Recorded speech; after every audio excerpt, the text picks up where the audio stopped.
Hi, everyone. I'm Vasilis Giotsas. And in this session, I'll try to shed light on the IP spoofing ecosystem, in particular, IP spoofing when used for network layer denial of service attacks.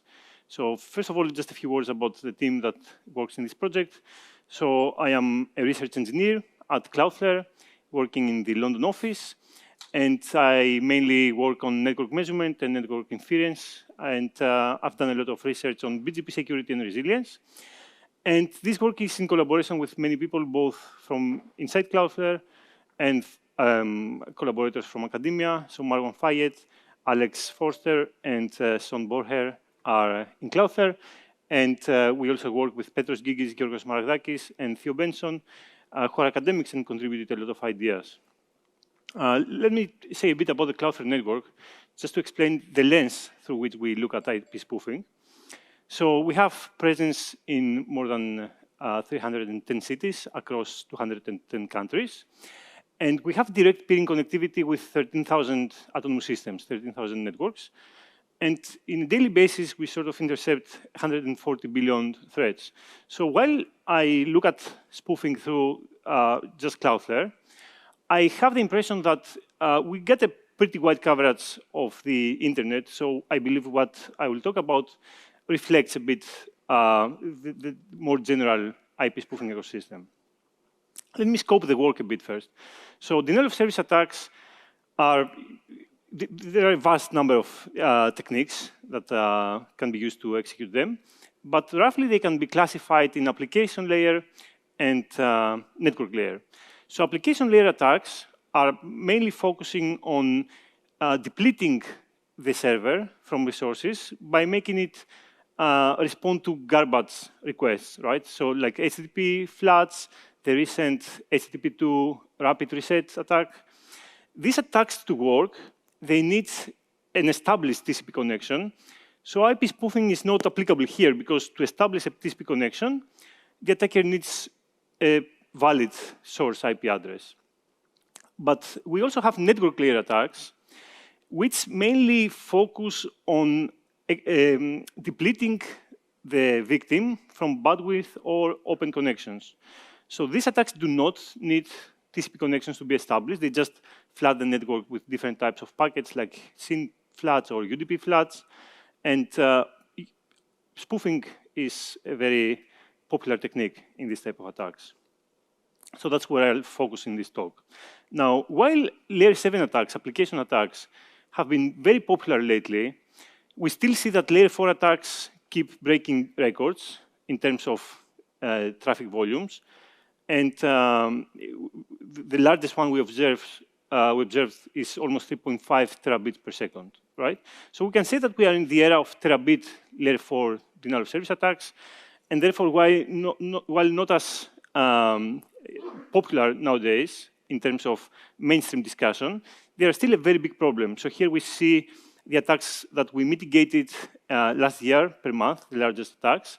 And almost every month we had terabit class attacks, in some cases exceeded 2 terabits per second. Now let's see a bit the mechanics through which network layer attacks are executed. So the more traditional one is these spoofing attacks, right? Which can be either direct, so the attacker sends a very large number of spoofed packets to the victim and uses spoofing to evade identification, to evade detection, and also to evade being blocked, because just sending from a single IP, it's very easy to block this IP. Maybe the more serious spoofing-based DoS attacks is using reflection and amplification. So the attacker finds some vulnerable servers, spoofs the source IP with the victim's IP, so the server responds back to the victim with a much larger response than the request. So even attackers with limited available bandwidth, they can overwhelm a victim with traffic. And this is the traditional way of doing network layer DoS. And we have more recent DoS approaches, like the attacker controls a botnet and makes it attack the victim at the same time, or the attacker releases a large number of virtual machines in a cloud computing infrastructure, which have a lot of bandwidth, so they can overwhelm the victim. And the question is, whether IP spoofing, given these new techniques, is still a problem, right? And how much of a problem it is. So we know that there have been a lot of efforts over these years to mitigate spoofing. And probably the most well-known one is best current practice 38, BCP38, which is standardized in RFC 2827, and introduces source address validation. So it's very simple. It basically says that the ISP filters packets that enter the ISP's network at the edge, as close to the customer edge as possible. If the source IP does not match the IP address space allocated to that subscriber, it is blocked. So for instance, if we have an attacker who may want to send an amplification attack to this victim, the attacker normally spoofs the source IP of its packet, finds vulnerable servers, who then respond to the spoofed IP with a much larger response, and the victim is attacked. But if the ISP deploys source address validation, then it checks whether this IP is part of the allocated address space. If it's not, the packet is blocked right at the edge of the network, and attacks are mitigated. It's simple, it's lightweight, and relatively easy to implement. But the question is how many ISPs actually bother to implement it. It's hard to know exactly because this mitigation technique is at the edge of the network, and if we don't have access at the edge, we cannot be sure, right? But there is a project called Spoofer, run by KDA in UCSD. And what they do is that they crowdsource some measurement clients that will try to send spoofed packets to a control node. If they succeed, we know that this ISP does not implement BCP38. If they don't succeed, it most likely implements it. And they found that about 80% of the IPv4 AESs and 75% of the IPv6 AESs do implement source address validation. And that is very optimistic, right? It may mean that at that rate of deployment, spoofing attacks can be a thing of the past. But the problem is that the coverage is low. It covers about 3% of all the autonomous systems in the internet. And the adoption has been stagnated over the last decade. So it was 80% a decade ago, in 2013. And in the meantime, we've seen very big attacks, especially amplification attacks, have been growing. So it's not guaranteed that this high rate of BCP38 deployment would lead to fewer spoofed attacks, because even 20% of the internet AESs can be used to run these attacks. So the goal of this project is to see if at the server side we can detect spoofing, and if we can detect also what are the networks that send us the spoofed packets, so that we can develop a much better understanding of which AESs adopt BCP38 and where the attackers attack from. And when we had this question, the first thing we did was to get all the IPs that we observed in HTTP requests. So remember that HTTP requests require a TCP connection, so the IPs there should be legitimate, and compare them to all the IPs that appear in layer 4 DoS. So here you see these IPs plotted in what we call Hilbert maps. Hilbert maps visualize the address space, and each little block in this big square corresponds to a /8 prefix. So you see that a large area of the HTTP request map is black. Black means that the IPs are not active. We never observe these IPs send us requests. On the other hand, we see that most of the layer 4 map is uniformly blue, which means that almost all of the IPs in this map have been observed as source IPs in the DoS packets, which is a pretty good indication that they are most likely spoofed, because we would expect if they were not spoofed these two maps to match. And the question is how we know exactly which are spoofed and which are legitimate.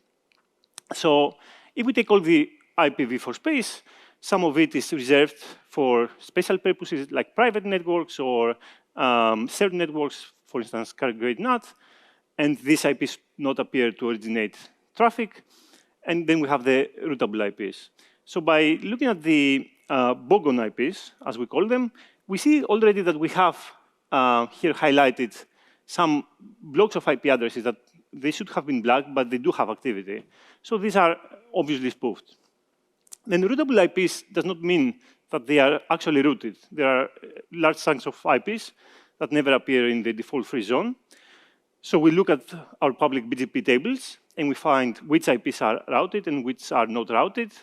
And again, we see that unrouted IPs that I have highlighted here appear to be very active. So again, these are apparently spoofed.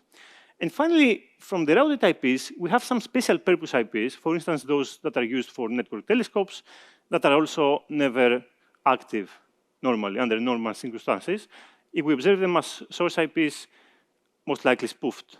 So if we take these three categories and we see how much DoS traffic we receive from this address space, it ranges, if we put all of them together, between 1% and 3%. It's not that much, but if you consider that it's a small fraction of the address space, and we should receive zero traffic, this corresponds to many gigabits of traffic per day. But the question is, how can we say whether the rest of the IPs that send us traffic, they're legitimate or not, or spoofed? And this is the bigger problem. So to do that, first we try to adopt URPF, which is standardized in RFC 3704, and it stands for Unicast Reverse Path Filtering. I will describe briefly how it works, and I'll focus on what we call the loose mode. So in this case, an ISP that receives traffic from an IP checks its BGP table to see whether the source IP of a packet is in its BGP table. If it is not in the BGP table, then the ISP can assume that the packet is spoofed, right? Because there is no valid path to that IP from the particular point of presence, and drop it. On the other hand, if the packet is in the BGP table, it is likely that it's legitimate, and so it will not be filtered. So for instance, if we have an attacker here in this network with 3 points of presence, POP1, POP2, and 3, the ASs are colored according to the POPs that they send their routes to. So the attacker is in AS4, but spoofs its source IP to send traffic to POP1. POP1 checks its BGP table. It will see that the spoofed IP that belongs to AS4 is not in its BGP table, and therefore it will drop it as spoofed. And again, this is simple to implement. It can be effective, especially if a network has multiple points of presence, because if you have just one point of presence, then you have to access the entire internet over there. But if you have multiple, then you can slice the routing table to smaller pieces. The problem with URPF is that it results to a lot of false positives in the case of asymmetric routing. So asymmetric routing arises when an autonomous system wants to do traffic engineering so that it splits traffic, it load balances traffic between different links. So for instance, in this toy example, AS6 may want to receive traffic from POP3, but send outgoing traffic to POP1. So it will advertise its BGP routes to POP3, but not POP1, but it will send its egress traffic to POP1 so that it load balances between those two links. However, URPF will see that AS6 is not in the BGP table and will drop the packets wrongly, right? So a legitimate user will not be able to do this type of traffic engineering, which is bad, obviously. And what we try to do is to use Anycast catchments as a way of learning the reverse path, the path from the AS to our network. So just to remind you, Anycast is when we advertise the same IP address from every point of presence in our network, and we let ASs decide which is the preferable point of presence according to their routing metrics. And an Anycast catchment is the set of IPs and the set of ASs that route to a single POP, right? So in this case, again, ASs are colored according to the POP they route to. So the Anycast catchments of POP1 include AS1, AS2, AS5, and AS6. because these ASs send HTTP requests here. Now, any cascadements should include only legitimate source IPs, because we talk about HTTP anycast. HTTP anycast needs TCP connections to be established. So we take these anycast catchments and we check if the source IP of a packet is within a catchment. If it is within a catchment, it's likely to be legitimate. If it's not, it's likely to be spoofed. Okay? So one problem with both of these techniques is that a fraction of the address space cannot be identified as spoofed, right? So an attacker, for instance, that spoofs randomly, inadvertently will spoof some IPs within the address range that both URPF and anycast catchments consider as legitimate. Now, anycast catchments, in this plot, on the x-axis, we have the fraction of internet ASs that are considered legitimate, and on the x-axis is the points of presence that we have in Cloudflare ordered by the number of interconnections. So we see that the largest POPs consider 90% of the addresses as legitimate if we adopt URPF, but less than 40% of the addresses as legitimate through Anycast, which means that Anycast catchments offer both fewer false positives and better coverage compared to URPF, right? And then if we check the DoS traffic against those catchments, we observe these big spikes, which correspond to the DoS attacks, attacks with a lot of source networks that are not in our catchments. But we do want to, even for this 40% here, even for these networks that in the largest POP we cannot detect as spoofed, we do want to try and detect spoof packets with source IPs in Anycast catchments. And let's see how we do it. Let's assume we have an attacker that spoofs randomly IPs and sends packets to a victim behind one of our points of presence.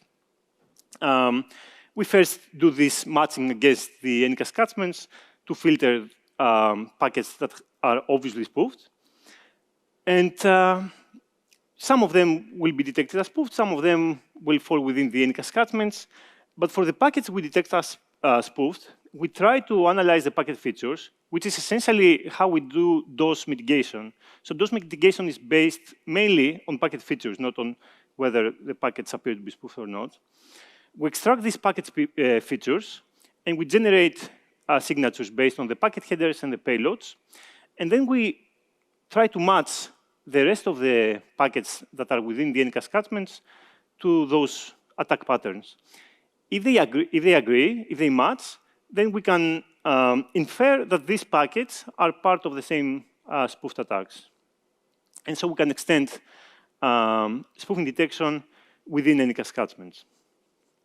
So when we applied these detection techniques, we first check for direct spoofing attacks.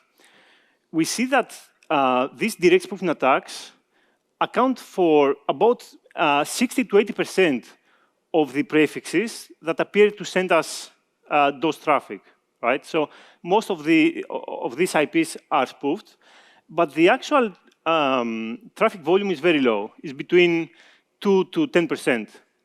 So direct spoofing is not such a big issue, still many gigabits of traffic, but the big issue is amplification attacks, amplification and reflection attacks, where the attacker spoofs the victim's IPs, but sends traffic through some amplification servers.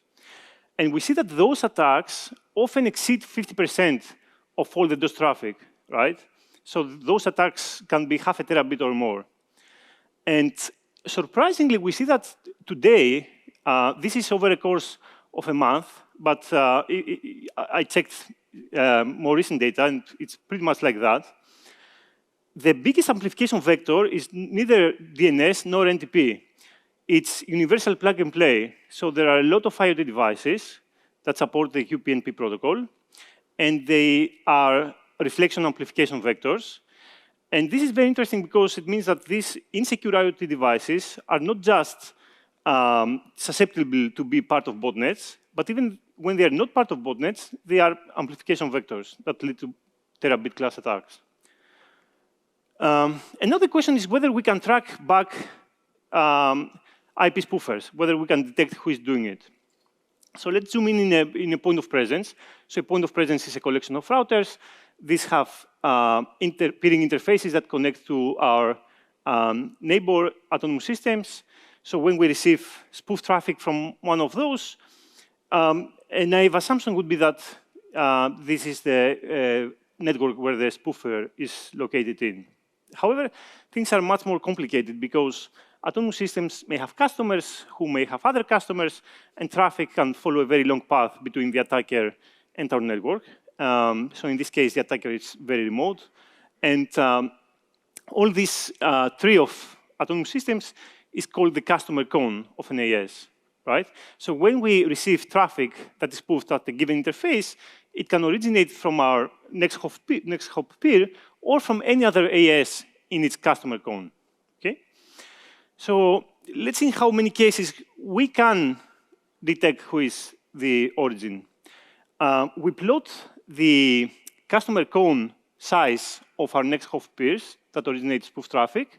And here we order our peer ASs on the x-axis by their customer cone size. And we see that for about 20% of the neighbors, we are in a pretty good position to pinpoint the exact network that originates the spoof traffic. But there is also a large tail here of ASs that have tens of thousands of networks in their customer cone, and it's impossible to say, at least without collaborating with other operators. It's worth noting that we receive spoof traffic from about 1/3 of our neighbors, right? Which corresponds to around 4,000 ASs out of the 13,000 ASs we're connected to. And if we plot the locations where we receive spoof traffic, we see that essentially it covers the entire globe. So because traffic is spoofed, we cannot geolocate the source IP. There is no point. It's not the actual IP of the packet.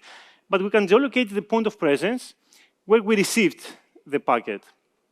And if we compare it against a map that shows the fraction of BCP38 adoption, we see that while in certain countries you have almost 100% of BCP38 adoption, we still get a lot of spoof traffic, like for instance, New Zealand and Spain, where most of the measured networks, almost all of the measured networks do implement BCP38, but they don't. But at the same time, we get a lot of spoof traffic there. So this is a good reminder that the internet is borderless. We shouldn't look at those things based on certain regulatory authorities. So to conclude, this project showed us that it is possible to detect IP spoofing at the server side, but it would require a very distributed, very large endcast network. So very few networks can do it. And it's a nice reminder of why we need to do it at the edge, following BCP38. We see that IP spoofing, while not so popular today, not so much in our mainstream discussions, it still accounts for 50 to 70% of all the network layer traffic. And this is many terabits of traffic. And we see that while detection is possible, tracing back is much harder. It's much harder to find who are the perpetrators. And this would require either coordination across networks or triangulation of data with amplification honeypots. Amplification honeypots, however, because we see a lot of UPnP amplification traffic, it's much harder nowadays than when DNS was the main amplification vector. And to conclude, I want to finish with a call for everyone to try and support efforts that push for more BCP38 deployment. We as Cloudflare, we try to advocate for more deployment, but you can also support Manners, which is an effort by the Internet Society that tries to help operators who want to adopt these best current practices. And also the KDA Spoofer project, you can download their spoofer client and you can check if your autonomous system does deploy BCP38 and source address validation. Finally, if you have time, come to speak to us. We are at booth 131. Thank you so much.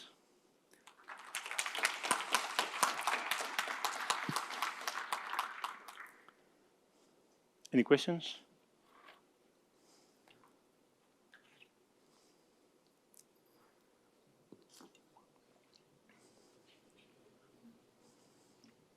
I want to know if this, even if this is solved when everyone implemented the RFC to not allow IP spoofing, will that just force the attackers to use other DDoS methods that didn't require IP spoofing? Yeah, definitely the attackers would either focus more on application layer attacks or other type of attack vectors for network layer spoofing. Now, the good thing is that this would still make their life much harder. Now, the biggest attacks we observe are synthetic. We see many concurrent attack types. So we see layer 7 attacks plus amplification attacks executed at the same time. It will certainly be possible for them to find some other ways, but it will still be much harder for them to achieve the same scale of attacks. And we had some periods across the years where we managed to trace back spoofers through different types of pressure. So we may threaten them with legal action or depeering. We managed to shut them down. And for that duration, before they find another network that does not implement BCP38, we see DoS traffic dropping by a very large margin. So it can be a very effective measure, at least that's what appears to be the case today.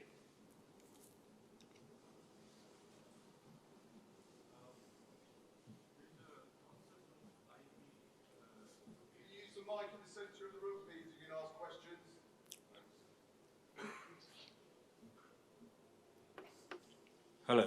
Yeah. I'm not sure if it is related to IP spoofing, but there's this concept of IP rotating that is used sometimes in DoS attacks. Right, yeah. So how does it handle that, if you can?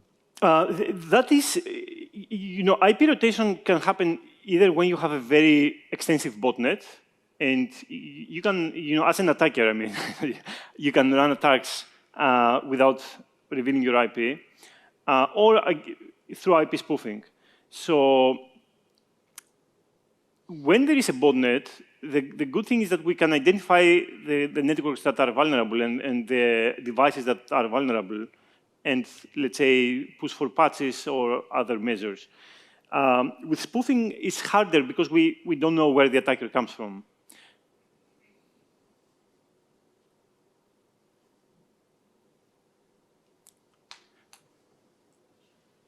Any other question? If not, thank you very much. Feel free to email me or DM me if you want to discuss further.